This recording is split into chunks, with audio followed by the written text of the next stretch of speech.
morning students, continuing our chapter of the Indian Constitution, why we need our Constitution के 2 points हम already देख चुके हैं। पहला हमने देखा कि हमारे जो लीडर्स हैं वो अपनी पावर को मिसयूज ना करें, उसके लिए हमें कॉन्स्टिट्यूशन की जरूरत है, जिससे कि कॉन्स्टिट्यूशन हमें फंडामेंटल राइट प्रोवाइड करता है। उसके थ्रू हम क्या कर सकते हैं, उनकी पावर का जो मिसयूज वो कर सकते हैं उसको रोका जा सकता है। सेकेंडली हमने बात करी कि कोई डोमिनेटिंग या मेजोरिटी जो ग्रुप है वो अपनी पावर्स को मिसयूज ना करे, किसके ऊपर, माइनॉरिटी ग्रुप के ऊपर, या फिर जो पावर में उनसे कम है उनके ऊपर अपनी जो पावर है उनको मिसयूज ना करे। उसको रोकने के लिए या फिर उस पावर को मिसयूज होने से बचाने के लिए हमें किसकी जरूरत पड़ती है, कॉन्स्टिट्यूशन की जरूरत पड़ती है, क्योंकि उसके अंदर rules and regulations like down है, कंसीडर किए हुए हैं, कंसिस्ट करके रखे हैं कॉन्स्टिट्यूशन ने इनके सॉल्यूशंस को। और थर्ड हम आज बात करने जा रहे हैं थर्ड टॉपिक की, the third significance reason why we need a constitution is to save us from ourself. या ये आपको थोड़ा सा अजीब लग रहा होगा सुनने में कि हमें ही हमसे बचाव के लिए जरूरी है कॉन्स्टिट्यूशन। कई बार ऐसा होता है कि हमारे किसी डिसीजन की वजह से हम हमारा ही क्या कर बैठते हैं, नुकसान कर बैठते हैं, ठीक है। उससे भी हमें प्रोटेक्शन जो है वो प्रोवाइड करवाता है कौन, कॉन्स्टिट्यूशन। इसको समझाने के लिए फिर से एक एग्जाम्पल आपको दिया है, आप इसे सुनेंगे तो आपको समझ आएगा। एग्जाम्पल है, Shabnam is in a fix, she has a decision to make, I have 2 chapters left to revise for tomorrow's test। देखिए शबनम करके एक लड़की है, इसको इनका कल टेस्ट है, जैसे कि आपके भी होता है, जैसे आज मैं बोलूंगी कि कल आपके टेस्ट है, ठीक है। इस तरीके से नहीं, मतलब है नहीं, सच्ची में एग्जाम्पल दे रही, ठीक है। तो स्कूल में जब टीचर बोलते हैं कि कल आपके टेस्ट है, तो उसी तरीके से शबनम का भी कल क्या होने वाला है, क्लास टेस्ट है। लेकिन शाम को एक ऐसा टीवी सीरियल आने वाला है जो कि उसका फेवरेट टीवी प्रोग्राम है और वो देखना चाहती है, ठीक है। तो but it's time for my favourite TV programme. अब वो ये सोच में पड़ी है कि या तो मैं चैप्टर्स लर्न करूँ क्योंकि कल मेरा टेस्ट है, या फिर मेरा फेवरेट टीवी प्रोग्राम आ रहा है वो मुझे देखना है। और आप जानते हैं कि जब ऐसी सिचुएशन आती है तब हम क्या डिसीजन लेते हैं, ज्यादातर ये हम किस और खींचे चले जाते हैं, अपने टीवी प्रोग्राम की तरफ, ठीक है। तो क्या ये क्या करती है वो देखते हैं हम। I am dying to watch it, मतलब मैं तो मरी जा रही हूँ उसे देखने के लिए, मतलब मुझे बहुत ही ज्यादा इच्छा है उसे देखने की। But if I do that I won't have time to finish my revision. लेकिन अगर मैंने वो देखा तो मेरे पास टाइम नहीं रहेगा रिवाइज करने का। Shabnam why are you looking so worried, तो उससे उसके घर वाले पूछते हैं कि तुम इतनी ज्यादा परेशान क्यों हो शबनम। तो I want to watch this TV programme but I have a test tomorrow if you all watch TV. देखो तो वो कहती है अपने घर वालों से कि मेरे को टीवी प्रोग्राम देखने की बहुत इच्छा है, लेकिन मेरे कल क्या है, टेस्ट है, कल क्या है, टेस्ट है। तो अगर मैंने टीवी प्रोग्राम देखा तो मैं टेस्ट की प्रिपरेशन नहीं कर पाऊंगी। तो उसने कहा कि अगर आप लोग सब प्रोग्राम देखेंगे तो मैं भी क्या हो जाऊंगी, उसकी तरफ अट्रैक्ट हो जाऊंगी और डिस्ट्रैक्ट होकर अपनी पढ़ाई से प्रोग्राम देखने लगूंगी। तो क्या ऐसा हो सकता है कि आज आप में से कोई भी टीवी प्रोग्राम ना देखे ताकि मैं अपनी प्रिपरेशन कर सकूं, ठीक है। तो यहाँ पर इसने जो है वो डिसीजन क्या लिया कि मैं अपनी पढ़ाई करूंगी और टीवी प्रोग्राम कोई भी नहीं चलेगा घर के अंदर, ठीक है। It's a good thing that I did not watch TV. और जब वो अपना पेपर, मतलब जब वो नेक्स्ट डे अपना टेस्ट दे रही थी तो उनके दिमाग में क्या आया, there are so many questions from the last 2 chapters. देखिए जब वो पेपर दे रही थी नेक्स्ट डे टेस्ट पेपर, तो वो बहुत खुश हुई, क्यों, क्योंकि उसने उनको अपने डिसीजन पर क्या हुआ, बहुत ही डिसीजन पर प्राउड हुआ कि अच्छा हुआ कल मैंने टीवी प्रोग्राम नहीं देखा और रिवीजन किया, क्योंकि जिस चैप्टर का मैंने रिवीजन किया उस चैप्टर में से बहुत सारे क्वेश्चंस आए हैं, ठीक है। कितने बच्चे ऐसा कर पाते हैं, नहीं कर पाते ना, लेकिन शबनम ने ऐसा किया तो आगे से आप भी ऐसा ही करना, ठीक है। तो ऐसी ही सिचुएशन, ये तो आपको एग्जाम्पल दिया क्लासरूम का, ठीक है, लेकिन ऐसी ही सिचुएशन हमारी सोसाइटी में भी आती है। कई बार हम अपने छोटे से इंटरेस्ट के लिए या कुछ देर के इंटरेस्ट के लिए हम कुछ ऐसा डिसीजन ले लेते हैं जो हमारी लॉन्ग टर्म के इंटरेस्ट को क्या करता है, हार्म करता है, ठीक है।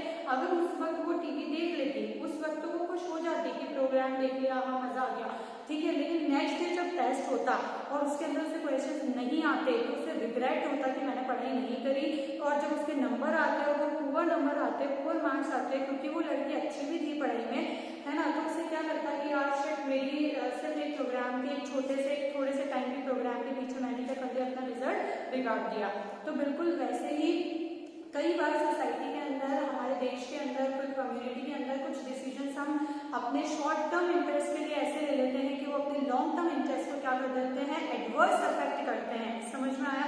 तो इससे भी हमें प्रोटेक्शन प्रोवाइड करने के लिए कॉन्स्टिट्यूशन की जरूरत है। ठीक है, नेक्स्ट आ जाइए। Similarly the constitution help us to protect us against certain decisions that we might take that could have an adverse effect on the larger principles that the country believes in. For example, it is possible that many people who live in a democracy might come to strongly feel that party politics has become so acrimonious that we need a strong dictator to set this right. देखिए, हमारी एक example और दिया है कि हमारी country में बहुत लोगों को ऐसे लगता होगा कि ये जो पार्टी पॉलिटिक्स है वो नहीं होकर के स्ट्रॉन्ग डिक्टेटर होना चाहिए ताकि वो सारे डिसीजंस ले ले। ठीक है, ताकि क्या वो डिसीजंस लेने में ज्यादा डिले ना हो। लेकिन इतने से छोटे टर्म के इंटरेस्ट के लिए ये आगे चल के हमारे लिए क्या हो सकता है, बहुत ही हार्मफुल हो सकता है। कैसे? अगर डिक्टेटर मतलब अ good constitution swept by this emotion, अगर इस इमोशन में बह करके, अगर इस सोच में बह करके, इस इमोशन के साथ they may not realize that in the long run, इस इमोशंस में चलते हुए वो ये नहीं समझ पा रहे कि डिक्टेटोरियल रूल जो है, डिक्टेटोरियल रूल मतलब तानाशाह। ठीक है, अगर कोई एक डिक्टेटर हो जाएगा जिसको आप सारी पावर दे दोगे, सारे डिसीजंस वो ही ले रहा है, तो वो भी अपनी पावर को मिसयूज कर सकता है, वो तानाशाह हो सकता है। तो लॉन्ग रन के लिए बहुत ही ज्यादा बुरा होगा। A good constitution does not allow these wills to change its basic structure, और एक अच्छा कॉन्स्टिट्यूशन कभी भी अलाउ नहीं करता ये स्ट्रक्चर के अंदर ये changes. It does not allow for the easy overthrow of provision that guarantee rights of citizen.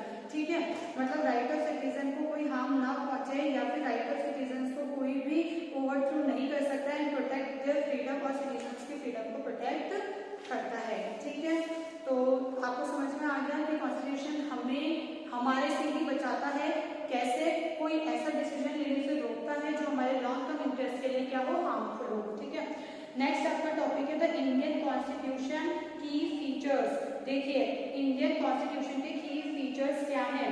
देखिए, स्टार्टिंग से ही beginning of the 20th century the Indian national movement has been active in the struggle for independence. आप जानते हैं हमारे यहाँ पर freedom struggle हुआ था, इंडियन नेशनल मूवमेंट भी कहा जाता है जिसे। तो हमने ये लड़ाई क्यों करी, हमने ब्रिटिशर्स से आज़ादी क्यों पाई थी? इसलिए कि वो यहाँ से चले जाए, मतलब सिर्फ इसलिए कि वो यहाँ से चले जाए नहीं, क्योंकि हम एक अच्छा भारत चाहते थे, एक स्वस्थ भारत चाहते थे, एक ऐसे इंडिया का निर्माण चाहते थे, एक ऐसा इंडिया चाहते थे जो कि फ्री हो। ठीक है, फ्रीडम इन द सेंस मतलब हम खुल के जी सकें, इसका मतलब ये नहीं कि मिसयूज करें। ठीक है, तो हमारा ऐसा एक ऐसे इंडिया का हम लोगों ने सपना देखा जहाँ पे ब्रूटलिटी ना हो, किसी के साथ इनजस्टिस ना हो, किसी के साथ पार्शियलिटी ना हो, और सब लोग बहुत खुशी से बहुत अच्छे से साथ में रहें, और हमारा देश इतने आइडियल्स, ऐसे आइडियल्स पर सेट हो कि हम सब लोगों को उसके ऊपर प्राउड हो। ठीक है, यानी बहुत ही अच्छे फंडामेंटल्स के ऊपर वो गवर्न हो रहा हो। Is it clear? तो ऐसे देश के निर्माण के लिए, ऐसे देश को बनाने के लिए किसकी जरूरत पड़ती है, कॉन्स्टिट्यूशन की, क्योंकि एक सेट ऑफ लॉज को होना चाहिए ना किसी को गवर्न करने के लिए, ताकि सब लोग जब उसे फॉलो करेंगे तो ऑब्वियसली वो क्या हो जाएगा, यूनिफॉर्मिटी से चलेगा, कोई प्रॉब्लम रह नहीं जाएगी, और अगर कोई प्रॉब्लम आती भी है तो उसका सोल्यूशन कौन दे देगा, कॉन्स्टिट्यूशन दे देगा। ठीक है, तो इसी के लिए हम लोगों ने क्या किया, आगे स्टेप लिया। क्या लिया? During the freedom struggle the nationalist had devoted a great deal of time to imagining and planning what a free India would be like. जब फ्रीडम फाइटर्स ब्रिटिशर्स के खिलाफ लड़ रहे थे तो वो सिर्फ भारत को आजाद करने के लिए नहीं लड़ रहे थे, बल्कि उस टाइम उनके दिमाग में ये प्लानिंग भी थी कि आजाद भारत हमें कैसा चाहिए, मतलब ये तो ब्रिटिशर्स तो यहाँ से चले जाएंगे, लेकिन उसके बाद हमें हमारे भारत को कैसा बनाना है, कैसा भारत बनेगा, इसकी प्लानिंग वो शुरू से कर रहे थे। Under the British they had been forced to obey rules. देखिए, ब्रिटिश के अंडर में उनको जबरदस्ती वो रूल्स मानने पड़ते थे, जिन रूल्स को बनाने में उनका कोई रोल था ही नहीं। The long experience of authorisation rule under the colonial state convinced Indians that free India should be democracy. देखिए, इतने सालों से किसी के अंडर में रह करके, इतनी ज्यादा ऑथराइजेशन या फिर कॉलोनी में रह के, मतलब किसी और देश के लोगों के अंडर में रह के वो इतने ज्यादा परेशान हो चुके थे कि वो ये चीज तो समझ गए थे कि उनको क्या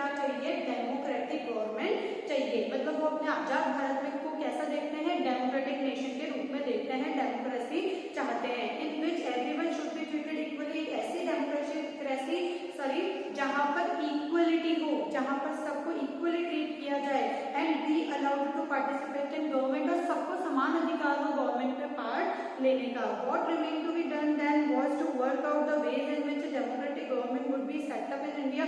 और अब उनको ये सोचना था, अब देखो जब लड़ रहे थे, जब फाइट कर रहे थे ब्रिटिशर्स के अगेंस्ट में, ये तो पक्का था कि डेमोक्रेटिक गवर्नमेंट चाहिए, लेकिन अब उस डेमोक्रेटिक गवर्नमेंट को सेटअप करने के लिए किसकी जरूरत पड़ती, किसकी जरूरत पड़ती, कॉन्स्टिट्यूशन की, ठीक है, and rules that would determine its functioning. This was done not by one person. और देखिए इतने मिलियंस ऑफ पीपल के देश को संभालने के लिए, उसके लिए कॉन्स्टिट्यूशन को बनाने के लिए, क्या एक इंसान काफी है? क्या एक इंसान की सोच से इतना बड़ा कॉन्स्टिट्यूशन बन जाएगा?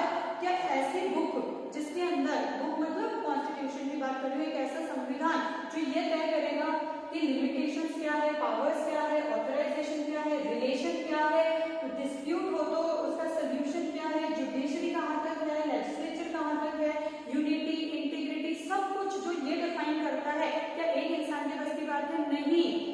इसके लिए भी कॉन्स्टिट्यूएंट असेंबली बनाई गई। उन लोगों को, एक ग्रुप ऑफ पर्सन को बिठाया गया जो कि कॉन्स्टिट्यूएंट असेंबली कहलाया, जिसके अंदर कॉन्स्टिट्यूशन कैसा होगा उसके ऊपर सबने चर्चा की। और ये चर्चा भी कोई 1-2 दिन या 4 दिन की नहीं थी, बल्कि 30 साल की थी। वैसे एग्जैक्ट बोलूं तो वैसे 2 years 11 months एंड 18 days का ये पूरा टाइम पीरियड था जब हमारा कॉन्स्टिट्यूशन बना।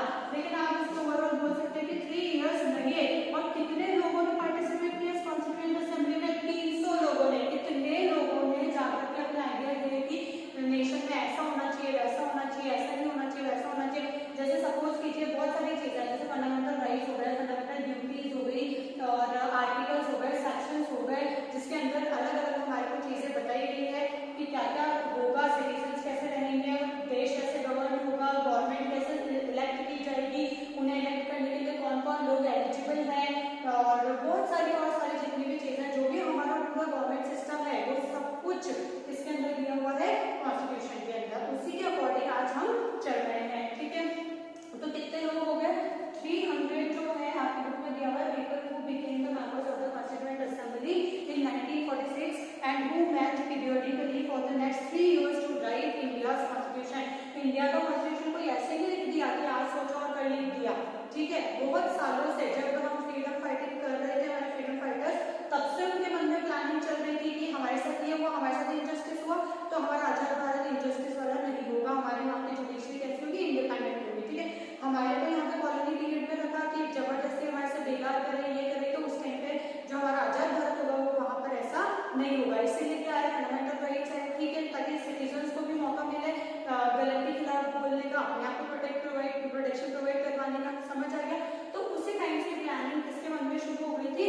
उन लोगों के मन में जो फ्रीडम के लिए लड़ाई कर रहे थे, और उन्होंने सोच लिया था कि अब हम क्या करेंगे, एक बहुत ही अच्छे देश का निर्माण करेंगे। और उसके लिए 300 लोगों ने 1946 के अंदर कॉन्स्टिट्यूएंट असेंबली बना करके 30 साल तक मीटिंग करी कि कॉन्स्टिट्यूशन कैसा होना चाहिए। These members of the Constituent Assembly had a huge task before them। और इन 300 लोगों के आगे कोई ये कोई छोटी मोटी बात नहीं थी कि संविधान बनाना है। आप सोचिए कितने मिलियंस ऑफ पीपल हमारे इस देश के अंदर है, कितनी ज्यादा जनसंख्या हमारे इस देश के अंदर है। उन सभी जनसंख्याओं को देखते हुए और सब पीपल्स को देखते हुए, सबका धर्म अलग, सबकी कल्चर अलग, सबका रहन सहन, लैंग्वेज तक अलग, उन सबके धर्मों को, लैंग्वेज को, उनके डिस्टिंक्ट कल्चर को मतलब बिना हार्म पहुंचाए एक ऐसा संविधान निर्माण करना जिसको सब मान भी ले और उनकी किसी को कोई प्रॉब्लम क्रिएट भी ना हो। The country was made up of several different communities. हमारी कंट्री बहुत अलग कम्युनिटीज से बनी हुई थी, लोग अलग भाषाएं बोलते थे, धर्म अलग था, कल्चर अलग था। Also when the constitution was being written, India was going through considerable turmoil. और इतना ही नहीं, जब कॉन्स्टिट्यूशन बन रहा था तो हम कोई बहुत अच्छी हालत में नहीं थे, क्योंकि हमारी फाइनेंशियल पावर तो वैसे भी कमजोर हो गई थी, क्योंकि ब्रिटिशर्स जा रहे थे और ब्रिटिशर्स हमें पूरा खाली करते जा चुके थे फाइनेंशियली, क्योंकि हमारे यहाँ के रिसोर्सेज वो इंग्लैंड ले जा चुके थे, हमारे यहाँ की इंडस्ट्रीज वो डिस्ट्रॉय कर चुके थे, हमारा मतलब हम लोग बिल्कुल एक तरीके से जीरो से उठ रहे थे, तो हमारी कंडीशन भी इतनी कोई अच्छी नहीं थी। The partition of the country, और इसके ऊपर और बड़ी प्रॉब्लम क्या हुई, हमारी कंट्री पाकिस्तान और इंडिया के अंदर डिवाइड हो गई, और हमारे जो प्रिंसली स्टेट्स थे उनको पता ही नहीं था कि वो किसके अंदर मर्ज होगी, पाकिस्तान हमारी ओवरऑल जो कंडीशन थी फ्रीडम के टाइम पे वो बहुत ही खराब थी, ना not in terms of economy but in terms of social also हम लोग बहुत ही ज्यादा वीक थे, ना हमारे पास फाइनेंस था, ना हमारे सामाजिक कोई व्यवस्था थी, ना हमारी कोई बाउंड्री तय थी। और हमारा जब कॉन्स्टिट्यूशन असेंबली बनी तो बीच में भारत पाकिस्तान का पार्टीशन की वजह से क्या हो गया, जो कॉन्स्टिट्यूशन असेंबली के मेंबर्स थे वो भी क्या हो गए, कुछ लोग पाकिस्तान में चले गए, तो फिर से हमें कॉन्स्टिट्यूशन असेंबली के जो मेंबर्स थे उनको फिर से क्या करना पड़ा, रिन्यू करना पड़ा, और वो मेंबर्स फिर चेंज हुए। ठीक है, all of these issues played on the mind of the members of the constituent assembly. ये सारे मुद्दों को दिमाग में रखते हुए कॉन्स्टिट्यूशन असेंबली के लोगों को एक ऐसा कॉन्स्टिट्यूशन बनाना था जो इन सारे मुद्दों से क्या हो को कंसीडर करते हुए बन सके। ठीक है, they rose to the occasion and gave this country a visionary document that reflects a respect for maintaining diversity। और उन्होंने फिर क्या किया, अपनी सूझबूझ से, अपने दिमाग से, एक दूसरे के सलाह मशवरा के बाद एक ऐसा डॉक्यूमेंट तैयार किया जो कि डाइवर्सिटीज को, विभिन्नताओं को रेस्पेक्ट करता हुआ अपनी नेशनल यूनिटी को भी बचाए रखे। मतलब अलग अलग लोगों के धर्म, कल्चर और इन सबको भी बनाए रखे, को भी रेस्पेक्ट दे, और प्लस हमारे देश की यूनिटी को भी क्या है, हार्म ना पहुंचे। और ये बहुत ही डिफिकल्ट टास्क होता है कि आप अलग अलग टाइप के लोगों को एक देश के अंदर एक यूनिटी में बांधना, ये बहुत ही ज्यादा डिफिकल्ट होता है। आप खुद सोचिए ना, आपकी पूरी फैमिली में 4 या 6 मेंबर्स हैं, तो सबकी अलग अलग टाइप की सोच होगी, लेकिन फिर भी एक परिवार में बंध के रहना कितना मुश्किल हो जाता है, तो फिर नेशन तो हमारा बहुत ही ज्यादा बड़ा है। ठीक है, the final document also reflects their concern for eradicating poverty through socio economic reforms as well as emphasising the crucial role the people can play in choosing their representatives. The final document also reflects, जो final document है वो ये भी reflect कर रहा था their concern for eradicating poverty, कि वो लोग पॉवर्टी इरेडिकेटिंग के लिए मतलब उनका कंसर्न किसके प्रति भी है, गरीबी हटाने में भी है। मतलब जो ये डॉक्यूमेंट था, जो ये बन रहा था कॉन्स्टिट्यूशन, इसके अंदर सारे मुद्दे लिए जा रहे थे, इनजस्टिस का, पॉवर्टी का, पार्टीशन हो गया तो क्या होना है आगे उसका, प्लस डिफरेंट डाइवर्सिटीज को लेकर चलने का, ये सब कुछ उसमें हो रहा था। As well as emphasising the crucial role the people can play in choosing their representative, और जो क्रूशियल रोल था पीपल का उनके रिप्रेजेंटेटिव को चूज करने में, वो भी ये सब कंसीडर करके चल रहे थे। आज का हमारा टॉपिक यहीं तक का रहेगा। आई होप आपको समझ में आया हो, आप फिर से रिवाइज कीजिएगा, हम फिर मिलेंगे।